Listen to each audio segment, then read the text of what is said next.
So I just finished Endwalker, the critically acclaimed Final Fantasy XIV expansion. The end of a 10-year saga? Something like that? It's been 8-10 years? Yeah. Something along those lines. I think, wasn't A Realm Reborn 2010 or something? Probably? Yeah, A Realm Reborn was in... Or no, the original game was in 2010. And then A Realm Reborn was in 2013. Was like the reboot. But yeah, 10 years, 12 years basically. Yeah. That shit was crazy. Like, absolutely, like, it shifted genres. Oh? Like, I don't like Final Fantasy. Full honest. Like, the crystal stuff, that's fine. Like, that's the coolest thing about it. Otherwise, like, the whole, like, oh, we're doing medieval. I don't care. But the places Endwalker goes, the way lore just ties to itself, like, the complete circles that were made, I loved it. 100%. But what's really funny is that, like, when it ended, like, the quote-unquote final boss fight, I was like, okay. But I got more hype for the final boss fight. If you know, you know. Just because, like, it after everything, like, the plot kind of ends at the first final boss fight, but then the actual final boss fight is kind of like you have to reconcile with yourself and with what your character is, and that you're just kind of like a demon driven by adventure, but if that were taken in a more negative sense, you would be like an actual terror upon the world. Like, as the warrior of light, with the power that you hold and the motivations that you have as a character, you exist on the precipice and like such a thin balance. Yeah. So that was cool. But like, the expansion as a whole, Endwalker, 10 out of 10. Crazy. Absolutely loved it. But I'm not gonna lie, I liked the ending of the previous expansion, Shadowbringers, better. Because, like, it's like, with Shadowbringers, we were starting to actually learn a bit more lore, and we're like, oh, there's things and people? But, like, at the end of Shadowbringers, it was just pure emotion, man. Like, that boss fight at the end of Shadowbringers, I went crazy. I love that character, man. I like John in the same way that John is Adachi lover. I am that guy lover. Like, I would wear him on a t-shirt and be like, yep, heck yeah. Dude, I wish I could go more into it, but like, people who have no context, like you, John, like, I could start explaining shit, but like, it wouldn't hit the same, you know? It would become a thing. I know what you're talking about, because you would try to explain something and you would reach a point where you would say a word and you'd be like, well, to you this word has no meaning until I explain its backstory. So now I have to go on a tangent and explain this for you. And then you would explain that. Well, you won't understand that, so let me this happened before. It'd be a 5-hour like video essay. Yeah.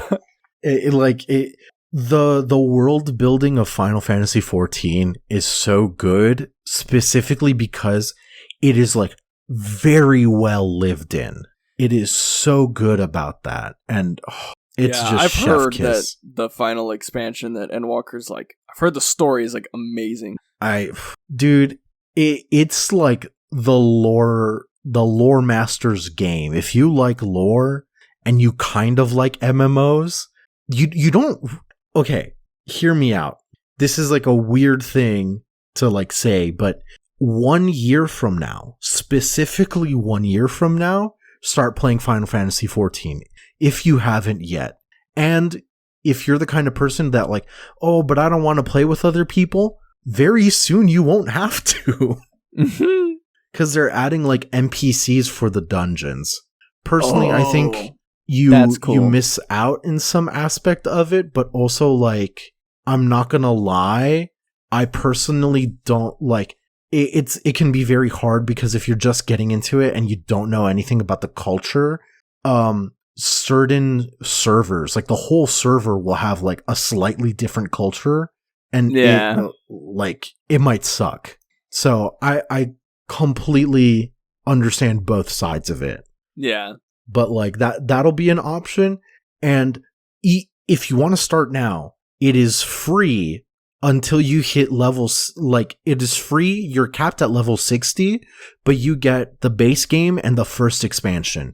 And the first expansion is really good too. Hell yeah. Like, the second one is like people's least favorite, but I think it's just as important. It's pretty good as well. Then you got Shadowbringers and Endwalker, and like, boy howdy, the ride doesn't end. Boy howdy. Now I've still got 2 minutes. I got racially profiled the other day. Hey! That's pretty awesome. That doesn't happen to me. Like, because, you know, I exist under the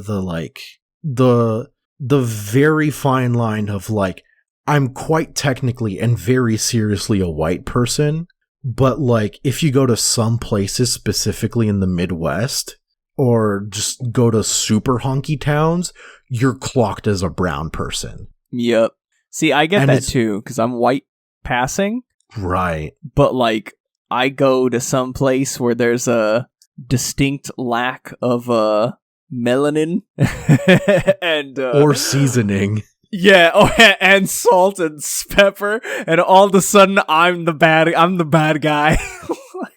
Yeah, dude, it's fucking crazy. Like, I was out in like some like national park area, right?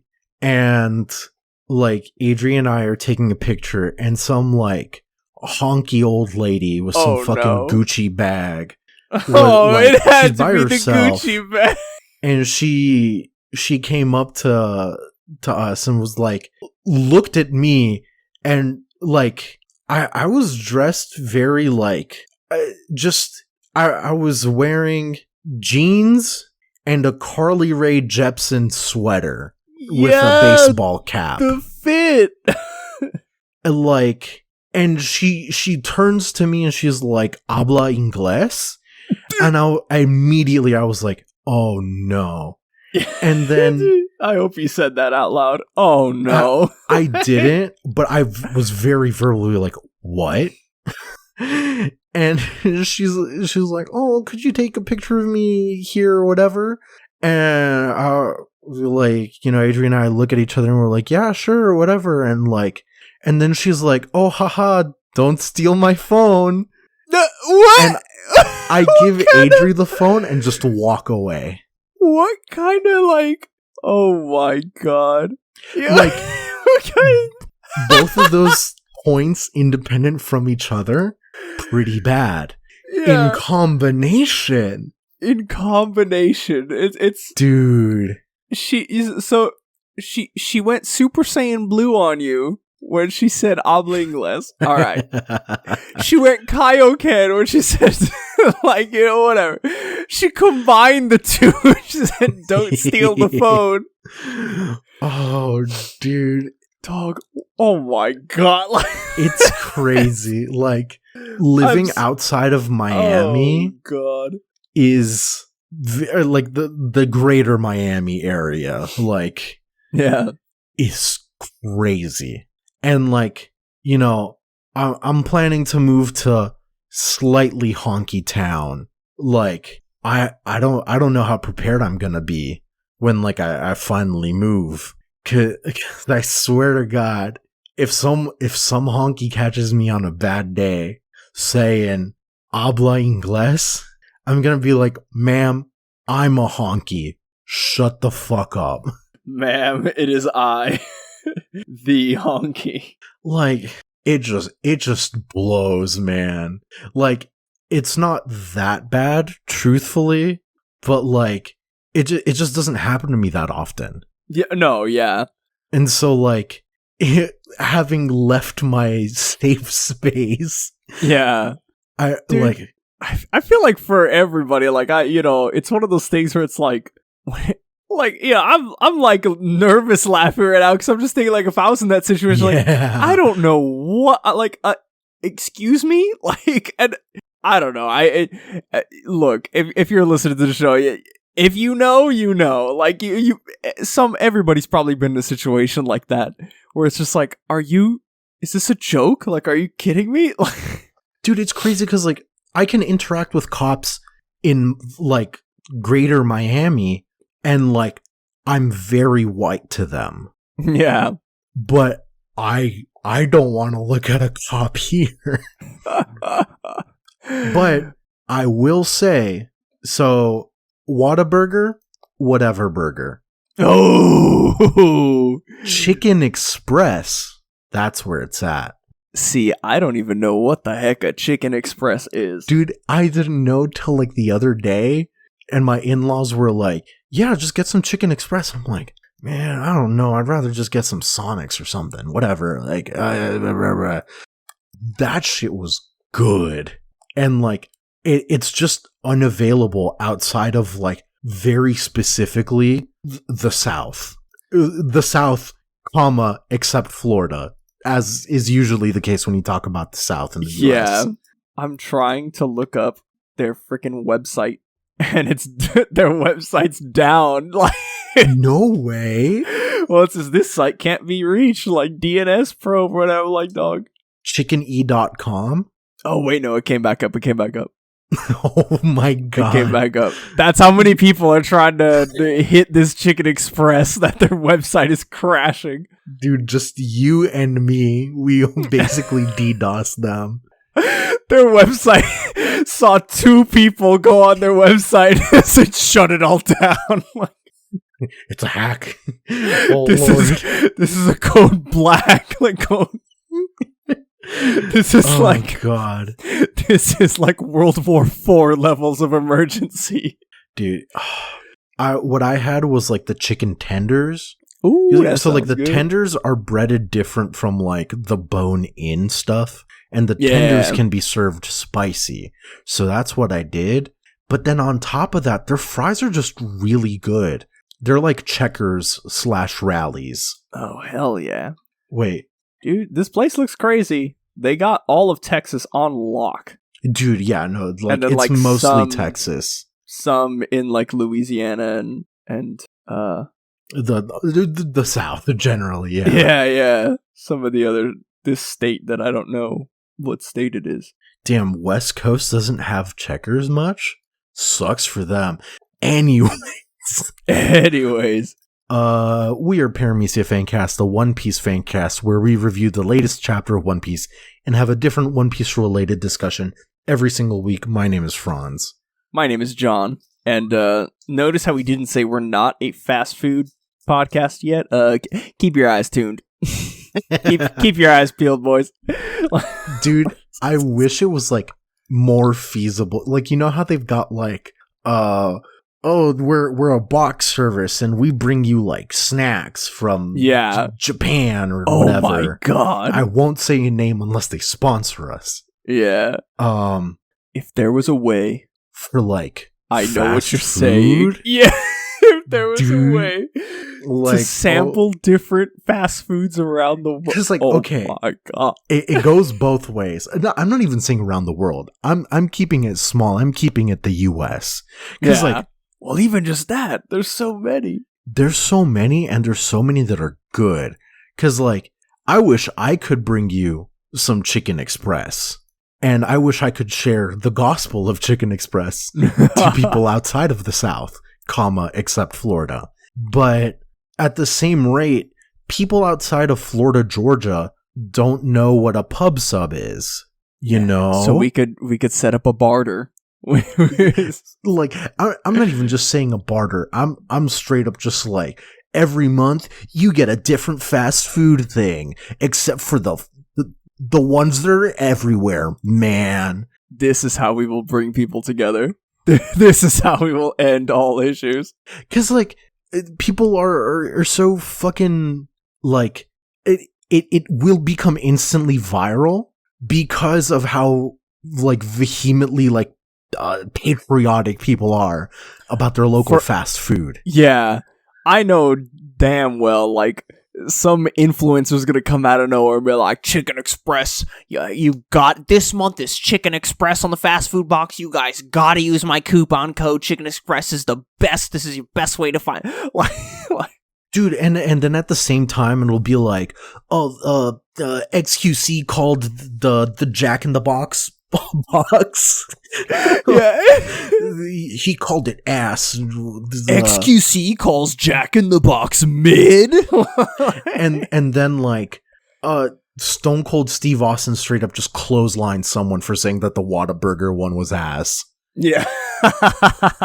Like, come on. You know, like when the same energy is when Buzz Aldrin punched that guy that said the moon wasn't real. The same energy. Exactly the same. But, oh, God. Yeah.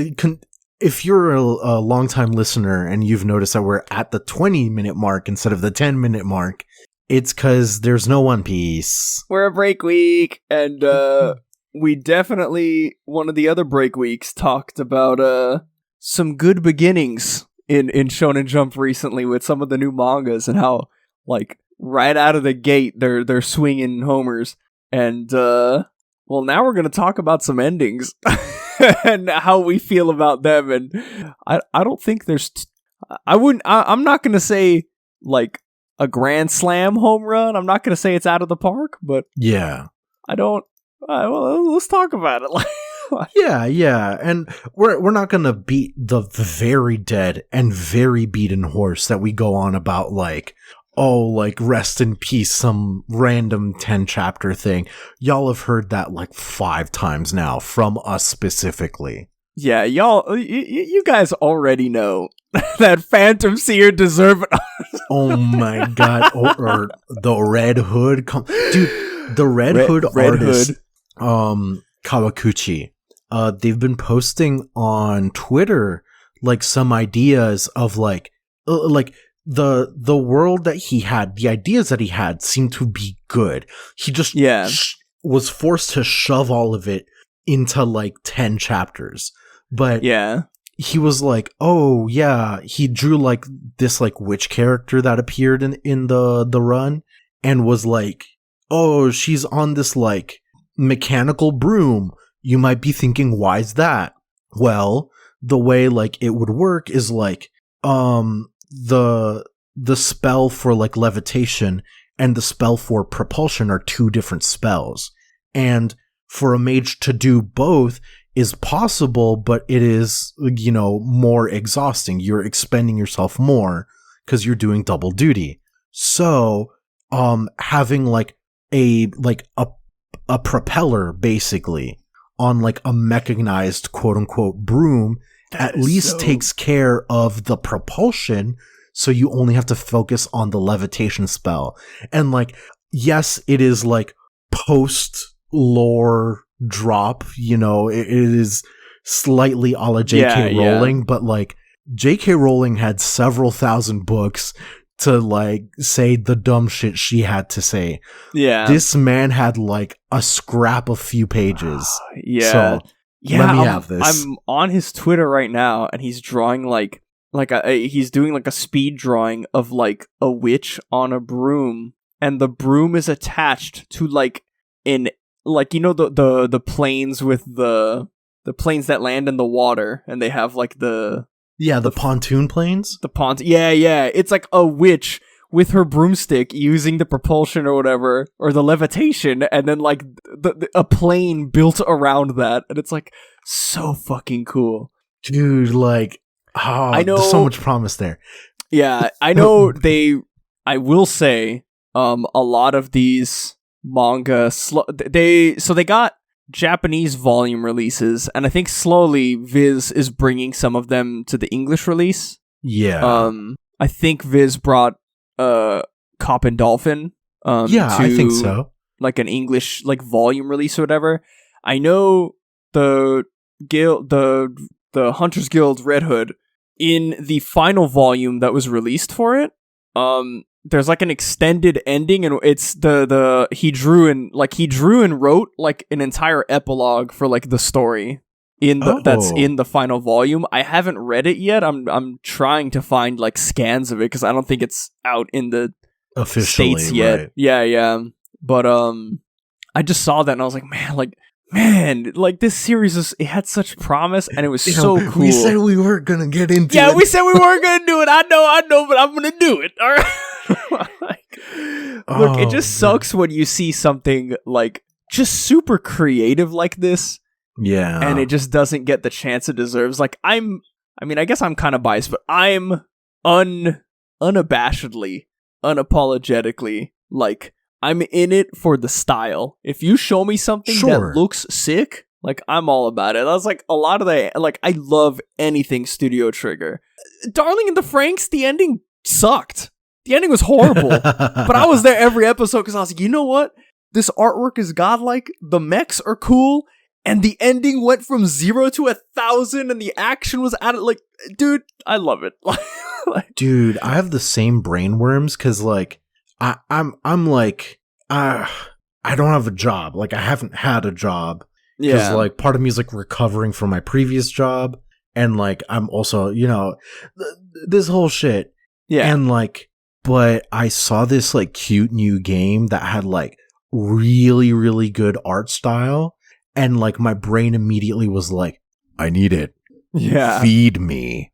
I mean, that's part of the reason why, like, I'm back at Yu-Gi-Oh! Like, Yu-Gi-Oh! Cards have style. Yeah. But, like, oh, man. It's insane. Look, Hunters Guild, Red Hood. I definitely follow the author's Twitter at Kawaguchi TW. Kawaguchi Twitter. Please go follow him. The artwork that he posts is like so cool. Like his vision of I hope that he gets another chance at something. Dude, anything. At anything, like a Jump Plus, or even if he leaves Jump and goes somewhere else, I hope that he gets another chance at something, because just looking at like the drawings he's done of the Red Hood characters, like around the, like just, or they're just in different places around the world that he like thought of. Like, it's just, it looks so cool. Like, I love this, like, sort of melding of future and fantasy. Right. It's not even, like, steampunk. It's, like, closer to this whole, like, Miyazaki punk that, like, a lot of people, like... Yeah. You know, but it's not a perfect word for that either. It's just, there's a lot of love in his creative vision. Yeah. Anyways, though... Anyways, all that to say, what we were originally talking about was Dr. Stone ended.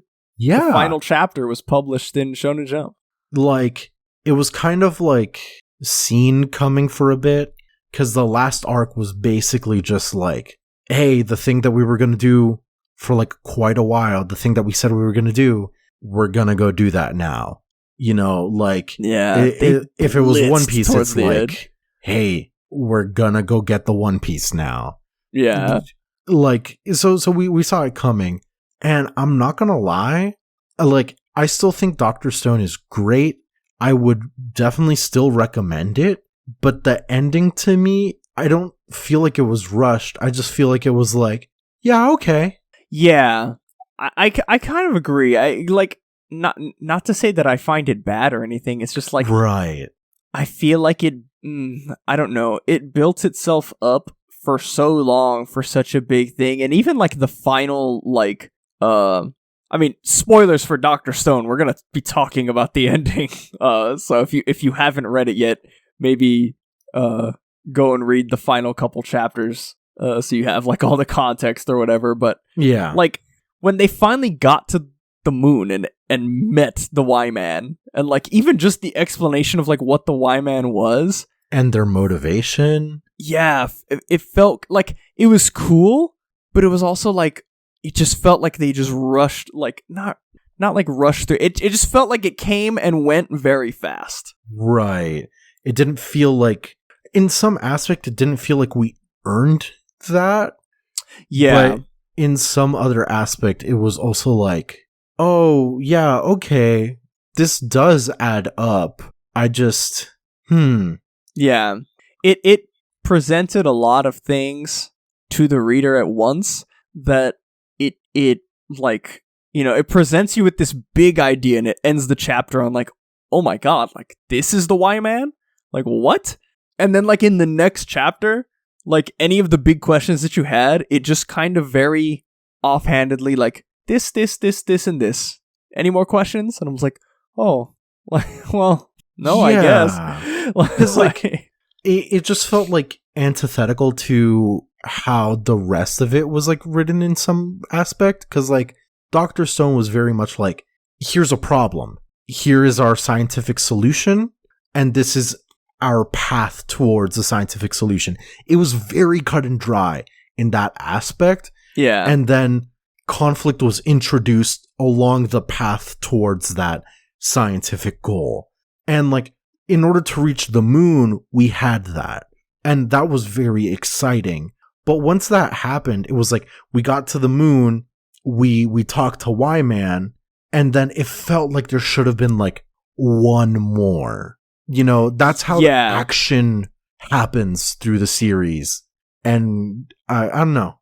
Yeah, it felt very much like there should have been like just something else. Because I even think of like the way the previous arc ended before the whole moon, like the final arc started, like ending with like everybody, like, everybody like getting turned back into stone, and then like the final gambit of Senku being like, no, like I believe in science, like I believe in, we're gonna do this, and then the only one waking up is Suika. Suika. And then like that little mini arc to begin the final arc of like, dude, Suika like growing up and like pushing her, like the embodiment of the series, like pushing herself to like learn and evolve in the scientific way, and like from what she saw from others, from like, her environment, like, dude, like I don't know. Part of me is like, I think it's just because like you said, like I would have wanted something like that, something like with Suika's thing.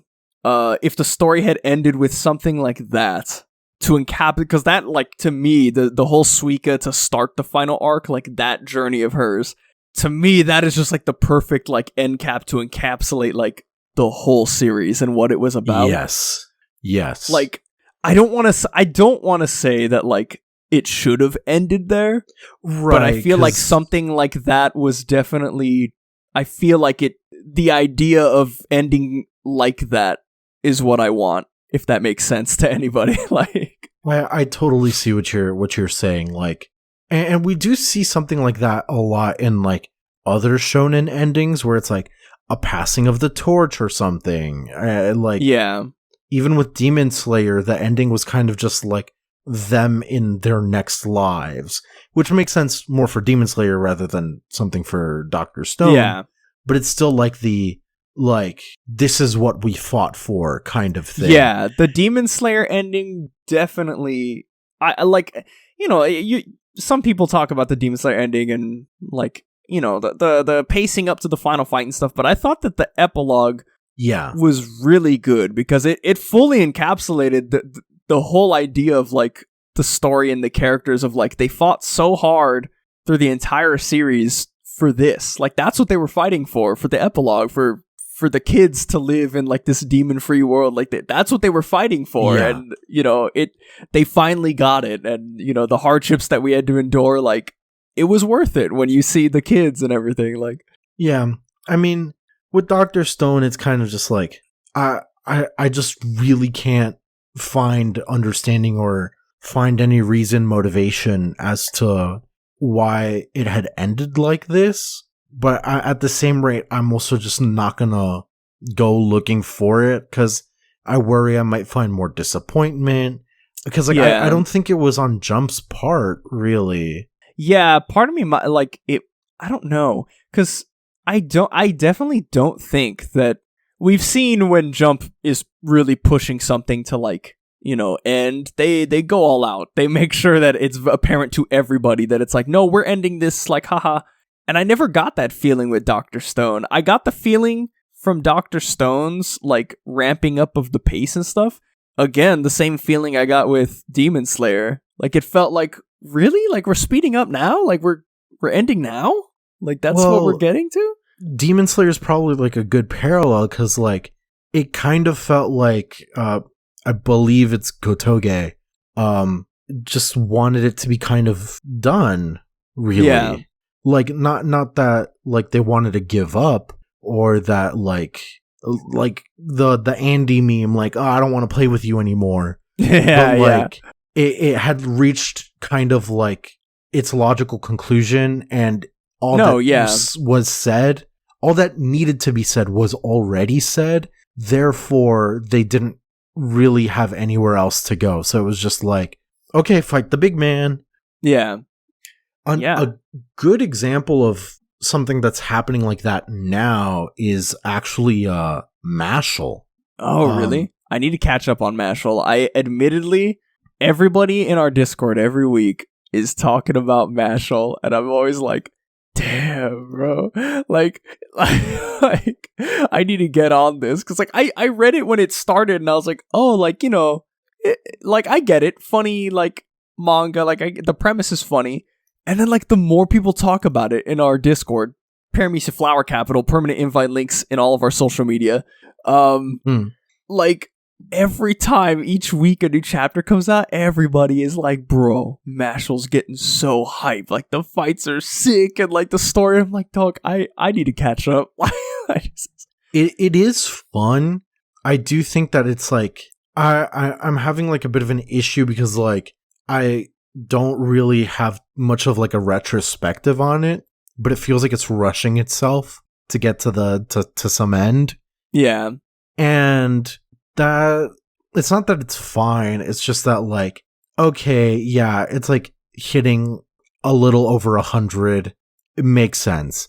And it's still a situation of like what needed to be said has been said, kind of. Because like it's the whole premise of it is like, just because you're different doesn't mean you're useless, really. Yeah.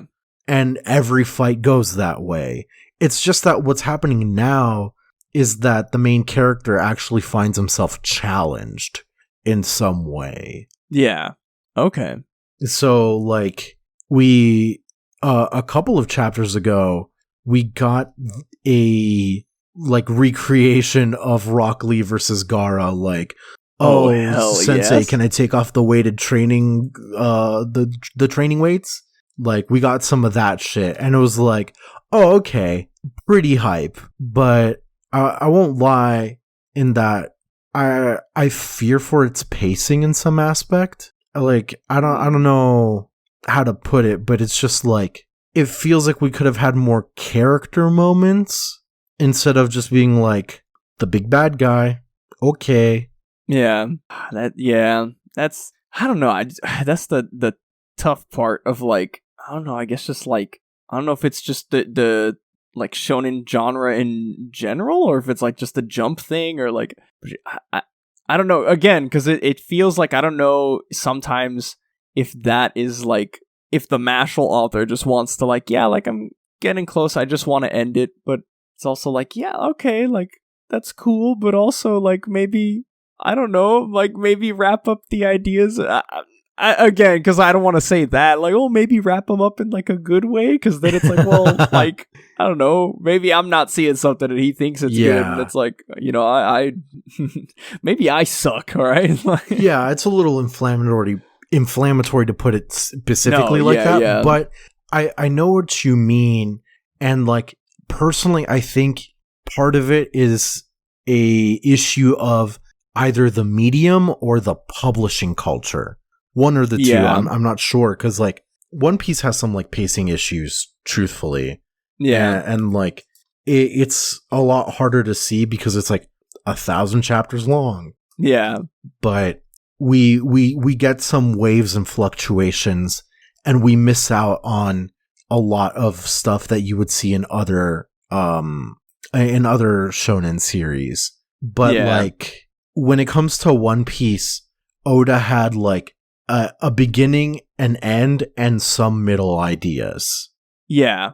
And what I feel happens more often than not when it comes to manga, like Kawaguchi, it feels like it was just the same. The way Red Hood ended felt like there was like a beginning, an end, and then like potential for middle. Yeah. And on the flip side of that, I feel like a lot of manga has a start, their premise, kind of like a path where to go, and like no clear ending other than like a vague sentence, you know? Yeah. Like, definitely. Because like yeah, I know what you mean, because there's a lot of like manga that like, because I we really enjoyed, I'm about to say the P word, we really enjoyed Phantom Seer, but it felt to me that like it felt to me like the author definitely didn't have like an ending for the series in mind. Sure. But they knew the setting they wanted to make it, and they knew like where they wanted to go with it. At least like in the immediate vicinity, yes. Yeah. And they presented, the big bad or whatever, the Senju, the hand or whatever. Yes. The big bad demon. It's like, okay, like this is cool, but it just felt like kind of like, we got the ending with it, but it was like, oh well, kind of feels like it wasn't really, like well thought out. Right. And that just seems to be the medium in some aspect, or at least the culture that is present within the medium. Yeah. Because like, it does seem to be partially because of publishing, because these young people come up to you and say, I have an idea. And then the publishing company will most likely say no. And so you'll be rejected like 60 times, sure. But then like if they say yes, they'll be like, get to writing. And then you say, when am I done? And then your editor just looks at you and smiles. Says done? ? Yeah. So like, I don't think like Araki for JoJo's, he clearly still wants to write in some degree. Like if he didn't want to anymore, he'd just stop. No, yeah. But like he's trying to expound on certain ideas. If there are ideas that the human mind can conceive, can conceptualize, I don't know. Yeah. But he is trying to say something with each of these like parts. He's trying to weave something together. But like there are a lot of indicators to me that there's no like clear cut path. Yeah. It's one of those things, cuz like, and I guess it changes from author to author too, cuz like Sure. Araki, I would say part 6 felt like the end cap of like an entire saga that it was building towards. And then, spoilers, but he resets everything in part 7, and he introduces like a new universe and like a new retelling of the new Johnny, the new Jonathan Joestar. It's like not even a reboot. It's just like... Yeah, it's just like this is alternate Jonathan Joestar. Like, this is Johnny. And it's like, it's just so cool. But then like, episode 7 or part 7, episode 7, Star Wars. God, what was episode 7 called? I keep wanting to say the Phantom Menace. No, the whatever, Star Wars Last Jedi or whatever, I don't know. Anyways, look, the point I'm trying to get is part 7 like still felt kind of like the previous parts. There was a little different, a little more like building out of the world in general, right? But it felt very like contained. And then you go to part 8. Yeah. And like part 8 is completely different. Huge from tone shift. Part 7, yeah. And part 8, like, it's not part 8 is distinctly like not about like defeating the big bad at the end, which a lot of people had like weird feelings towards the ending, because the ending, like the big bad guy that they fight, like doesn't really get any build up, and he doesn't really matter, and we beat him, and it's like oh shit, but like it's what happens at the end. I mean, spoilers for part 8. You should read it, because it's different, but it's really good. But like the whole theme of part 8 of JoJo's was like, he says it, I think, in like the first couple chapters. He's like, this is the story of the Higashikata family, like a family who's cursed. And this is the story of their cursed bloodline or whatever. And it's about the family like overcoming their curse, basically. And so like the final fight with Josuke and the, like, it didn't really matter, like, because he beats the bad guy, but the major thing that happens in the fight is that the mom like finds a way to reverse the stone curse on the family, and she transfers the curse to the final bad guy, and like they kill him with it. Like, he becomes stone and the family is saved from the curse. And the ending is like very somber, kind of like part 4 was, where like, you know, people are still dead, nothing can bring them back, but like they have each other as a family, and they're like the final chapter ends with the dad's coming home from like the hospital, and they're all just crying, thinking about the journey they went on, and then they're like, Josuke, like, you pick out the cake. And, you know, he's not part of their family by blood, and he's like, no, are you sure? Like, I can't. They're like, no, like, father loves whenever you, like, the flavors you pick, like, pick it. It's just, and it ends with the same box saying, like, this is the story of the Akashigata family and, like, their curse or whatever. And I was like, man, like, it was cool, but when you think about the ending of, like, part 6 or, like, part 3, where it's like this big final climax, you know, the shonen ending with like against Dio and fighting all the odds, or like 7 with D4C, and then you get this one where it's very like, the stakes are different. Yeah.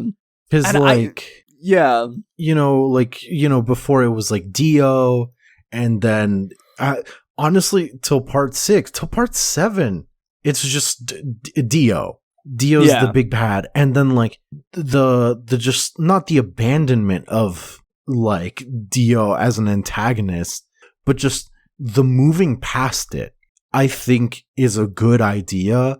I don't know if I'm down for how he did it, because I haven't personally read it yet. Yeah, but it's just like I give him major props for doing that. I just don't understand his direction. Yeah.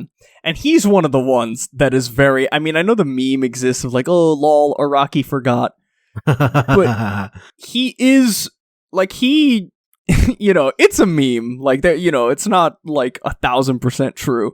But he is somebody that I think on record in like interviews and stuff, he's very like, oh, I just decided to do this instead because I think it's cool. Or like, oh, wait, when did you do this? And he's just like, oh, I just felt like I wanted to draw that, and so I did, and then the story changed because of it. Like, he's very lackadaisical, I guess, when it comes to that. The whole meme of like, there was a joke in Gintama where like, oh, all mangaka are like stupid, ugly gorillas, except of course for like Hirohiko Araki, who is like a blessed fairy just going where the wind goes. Like, yeah, that totally tracks. Yeah. He feels like they're okay. The meme, like, there's 2 types of guys. I don't have to invent a guy. There is like the type of Japanese guy that is just like weird and doesn't talk much. Do you know the author Murakami? Haruki Murakami. Haruki Murakami. The name sounds familiar. He's done quite a few books that have been translated to English. I don't know if he translates them himself. He's quite competent in English as well.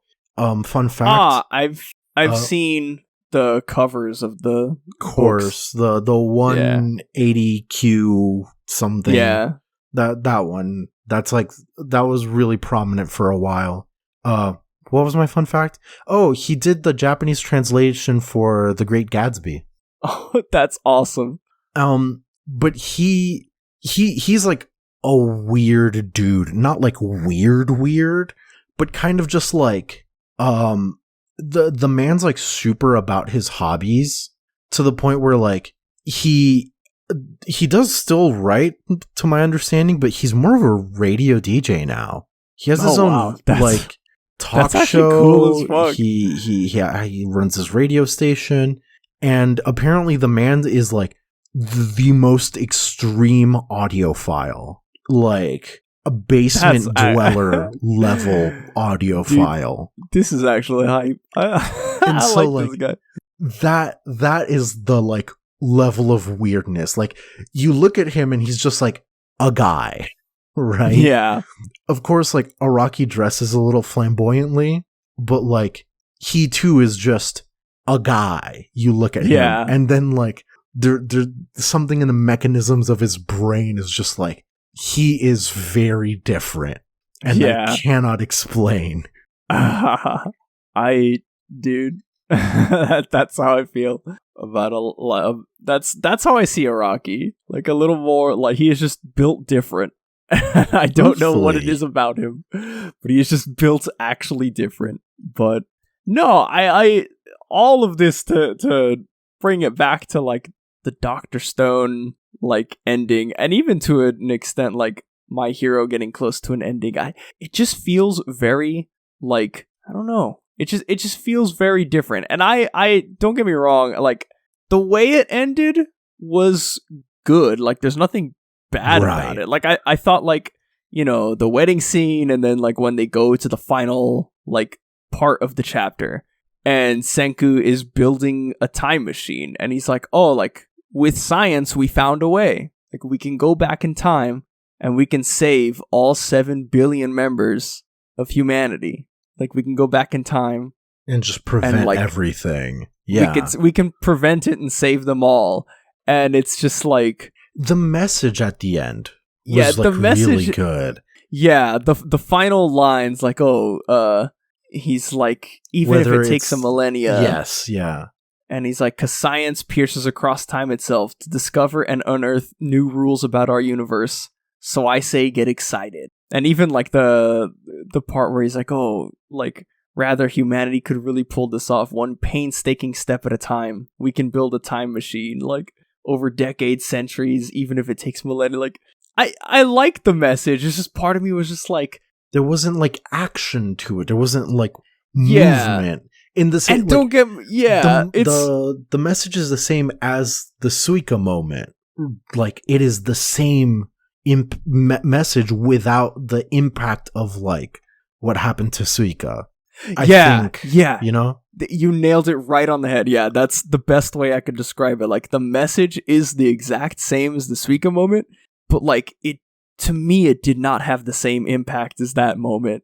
And like, I don't know. I don't want to, again, because I feel like meeting Y-Man was such a big moment for the series that I don't want to say like, oh, it should have ended at the Suika thing, but like, of course.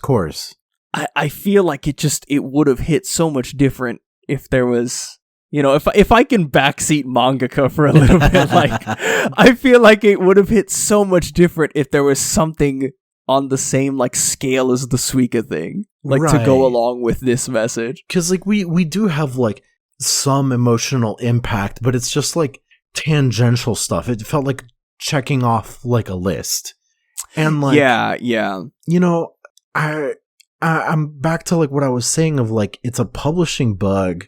Like if you have ever looked into publishing a book, like a book, you'll see that like you kind of, you know, you have to have the book ready. Yeah, that's kind of just it. You'll still have to do like loads of rewrites and this and that, but you basically have to have like your 10th draft in hand and be like, this is my book. Please pay me money. Yeah. And I feel like, yeah, you're right. The mangaka, like, you know, the Shonen Jump and probably manga, like they don't have you like, hey, write out the entire story and then give it to us. They pick you up based on like a pilot. They pick you up on a premise. Yeah. And so, I mean, and then it's like, serialized, you know, to live or die like on that too. Yeah. Oh, of course. Yeah. Yes. Like serialized television is the exact same. Like, you get picked up on a pilot, whether it's good or not, but then it's like, you live or die on that first season. And I feel like it's the same thing. You live or die on the first couple of chapters, which is like, the last break week we had, we talked about, like, the amazing start out of the gate that these manga had. And it's like, well, they had a good start, and now it's up to them to, like, keep that pace going and keep the interest there. Because, like, when it comes to at least Shonen Jump, you get 2 volumes, and that's about it. Yeah. I just wish, like, the culture was a little different. Of course, we're basing this off of assumptions and what we have read from Shonen Jump specifically. Yeah. Even maybe their other imprints might be different. But, like, I'm looking for some, like, okay, N.K. Jemisin, author of the Broken Earth trilogy. It's what's made me want to get into reading again. I have other issues preventing me from getting into reading, but, like, that's what, like, gave me the thirst again. And dude, I shit you not, the last line of the first book in the trilogy is, "Have you ever heard of the moon?" And, like, I was like, oh, damn, like, brother, we're starting out like this. Like, I feel like, okay, like, yes, it's a trilogy, it's a little different, but I don't think you can, like, end a book with a line that slaps like that without having gone over it 20 billion times and having had, like, your whole roadmap ready, Yeah. Speaking of books, I think I've brought it up I've definitely brought it up on the show before, but I feel the same way with what you're talking about, like, not having the full story, like, written out and ready with Aragon. The Aragon books. Dude, you're so right. Aragon, I remember, I lived it, dude. It was supposed to be a trilogy. And then he changed it to a cycle, which doesn't even, like, that's not what you call 4 books, a cycle. But okay, I'll deal with it, it's like it's 4 books. Pretentious thing to do. Yeah. Because you're like, oh, I'm a fiction writer. And it's like, okay, fantastic. Sit down, you're not Ursula Le Guin. And then I found out, I was at Barnes & Noble while I was on vacation at the end of last year. And you know what I had the displeasure of finding out? Is there a 5th book? This dude made a 5th book, and it's a spin-off, but it takes place in the same universe. And I'm so mad. And this Aragon is he pulled who's the guy that wrote Aragon? Who is his author? Christopher Paolini? Christopher Paolini wouldn't live a goddamn month on Shonen Jump. Dude, like, that's the thing, like, I'm not saying that, like, books are the superior medium, because, like, this shit happens, No, like, yeah, of course not, but because, like, the serialization is also an issue in books as a medium. And like, you get fucking wackadoos who also don't know, like, where to go. And, like, I think the issue's worse in, like, books than when it comes to, like, manga. Like, something about it makes me want to, like, hand wave it away with manga and just, like, accept it. But, like, with books, like, come on, man. Yeah. Like, even if your publisher was like, yeah, give me another one, like, I mean, if you're done, you're done. Yeah, it's crazy. And I don't even, again, it's like the problem with the medium itself, like, I don't even know, like, like, Dr. Stone's ending was good. Like, I'm not gonna say like it was terrible. It was good. I liked it. As an ending, like, I was like, all right, like, I like it. I just didn't feel the same, like, impact, and part of me is like, did Boichi, like, was this the ending he always envisioned, or was he just, like, trying to end it? Or Boichi wasn't the writer, right? Oh no, he was not. He's the artiste. Yeah. Yeah. Richiro So- Inagaki. Inagaki, yeah. So whether Inagaki was just like, hey, I want to wrap up the story or not, like, dude, I don't know, but I don't know. It was a good ending though. Like, I'm not gonna sit here and say like, oh, it's bad. I'm not gonna be like, oh, literally don't read Dr. Stone because the ending was like not good. Like, Dr. Stone is such a good manga. Dude, Definitely read it. I didn't know that the writer for Dr. Stone, Inagaki, he fucking wrote Ice Shield 21.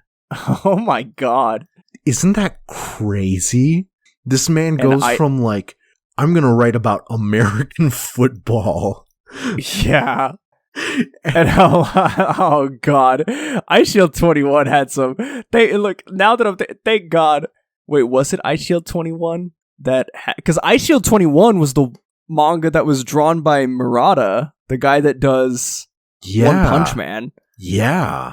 So how does this dude keep landing like banger artists, bro? Like, dude, that's crazy. Is like Boichi was kind of known before this, right? yeah, because before this, his other manga was like that Sunken Rock or whatever.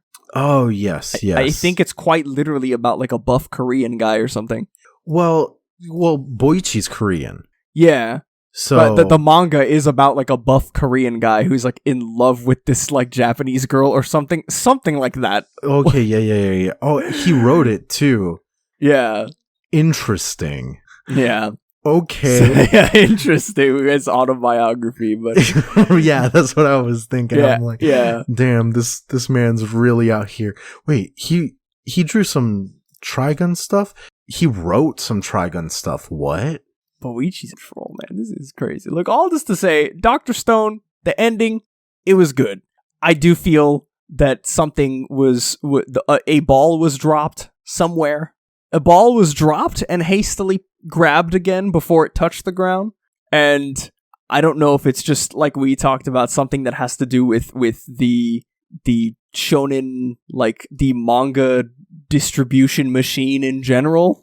Like the industry as a whole, if that's just something that is bound to happen because of where we are or something. Because I mean, even I know we're at the end, but even like I feel a similar thing is happening with My Hero.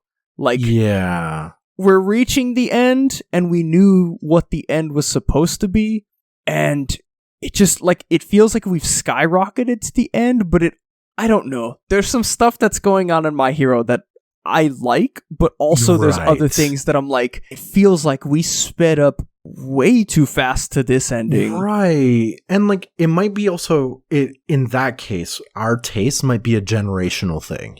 Because you and I and a bunch of people like us were like sitting here like, okay, My Hero is going to do a time skip now. Yeah. It just made sense to us. Yeah. But I remember those talks happening because it was like everybody. I remember, and a lot of the people that said it were like all of the people like our age, like that read like Naruto heads, or like Bleach, you know, the big three generation, and everyone was like, yeah, like dude, like the way it's ending right now, this arc, like there's gonna be a time skip, bro. We're gonna get like them in the future, and it's like, so we're just gonna keep going, right? Yeah. So Stars and Stripes. So we're just doing this. and like, you know, in some aspect, in that specific aspect, we kind of are part of the problem, because the whole time skip thing is literally just like, continue serialization, like let's keep going, man. But like, if Horikoshi really has said all that he needs to say, and I do think he has, he's been very precise with what he's had to say. I don't see why not. Yeah, why not end it? I feel the same way. You bring up a solid point, because I mean, you think about it, it's the same thing with like our feelings on the Dr. Stone thing. It's like, is it the manga machine spitting out people and just like this is the way it ends, or is it like maybe we overhyped it? Because I also think about like there's a lot of times, I mean, it happens a lot with One Piece, like week to week, like people get mad at the chapters, but then you look at the reason why they're mad and it's like, dude, like you just overhyped this in your head, and like Right. because it wasn't what you thought it was going to be. And I feel like part of that, especially with like, you know, like we got the banger like arc with like that grandiose ending, and then we got like the banger follow-up with like Suika, and then like we got this, and it's like, maybe did we as the readers probably just set expectations too high, and when we get a good ending like we did, it's like, something just doesn't feel right, does it? Like, Right. Like, yeah, we probably do like share some blame, and like, yeah, you know, we are the horde who wants food. We feed us. But like, yeah, I guess at some point, you know, you run out of good food, and like you really could like just end up, you know, doing like a lot of people didn't like Bleach specifically cause it just wouldn't end. yeah. And like, yeah, because Bleach I felt was like kind of the opposite of yes. like, or it was, I guess, the embodiment of that. Like, we wanted to be fed, but then after a while we were like, well, like, wait, is it gonna get towards the end? Like, are we like, come on, we gotta end this? And then you know, you know the story. Shonen Jump was like, yeah, you're right, 5 weeks. And it's like, oh, okay. Yeah, they treated him harsh, man. Yeah, I don't know. Look, it's a weird thing.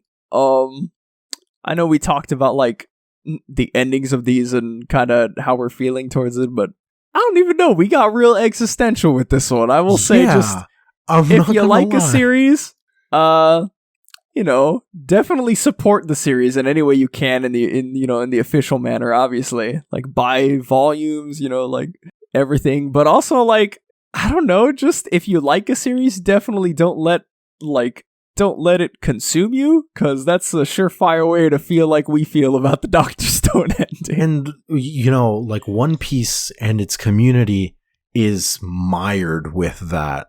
Like, yeah, you know, if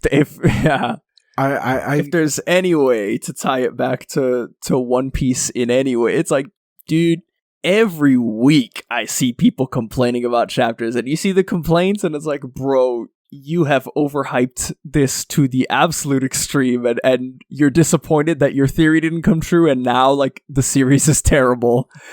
It does become a separate issue with One Piece because of what you're saying. A lot of people just want to be right, and so like but that's a whole separate thing. One Piece in some aspect didn't need to be as long as it has been.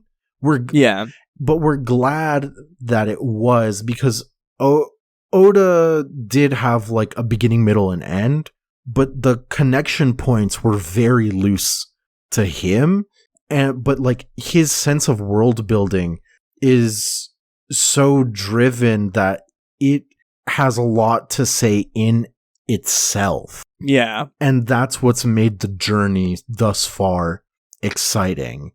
I'm just saying One Piece good, honestly. yeah, One Piece good. Look, manga good in general, all right? Just be very weary of you know, getting your expectations for something like way, way, way too high. Yeah. Huh. This one was we started ready to roast Dr. Stone. and then we roasted ourselves. Oh shit. Damn. Self-examination? Damn. You guys witnessed, like, you guys just listened to like a therapy session. Like, dude, our minds changed in real time. Yeah, like, man, we went on a journey this episode. Hell yeah. Damn. That was and we're good. better for it, you know? Hell yeah. You know what, baby? Like and subscribe. That's what's up. Consume. You know what to do. Our social media at Paramecia Cast on Twitter. At consume on Twitter. Oh, Christ. Oh, God. You know what to do, boys. Like and subscribe. I want you to What's that cringe YouTube I sent you? It's like, I want you to try to like this video with your knuckle. Only 10% of people can like this video with your knuckle. Oh my god. No, but you could find us on Twitter at Paramecia Cast, Paramecia Fancast everywhere else on social media. Episodes go up every single week, every Monday following the Sunday official release. As soon as they're uploaded to our hosting site, parameciafancast.libsyn.com, they're sent to every single major podcatcher in existence. You know, Spotify, iTunes, Google Podcasts, the main big ones. If you follow us on any of those, please leave a comment, rate the episodes. You know, it really helps feed the algorithm on those specifically. Like, we do our part on the SEO to sort of get us like higher and higher in the search engines and stuff. But the search engine's gotta be fed, and they gotta be fed with likes and comments. Yeah. Like, again, we've said this time and time again, it's not just for us. If you really want to put yourself out for like a specific creator you like, that's just how you do it. You gotta feed the machine likes and comments. Yeah. And it's just the way it is. But yeah, like and comment on us. We are back from break next week, so we'll be back with chapter 1044, I believe. That sounds right. 1044, right? Yeah. I think. Yeah. Let me scroll all the way down. Yeah. Yeah, 1044. God, I hope we get some answers. That's all I gotta say about that one.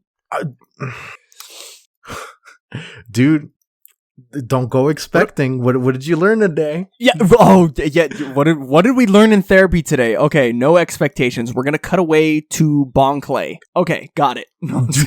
Dude, actually, hold on, Mr. 3 theory, real? The Wheel of 3.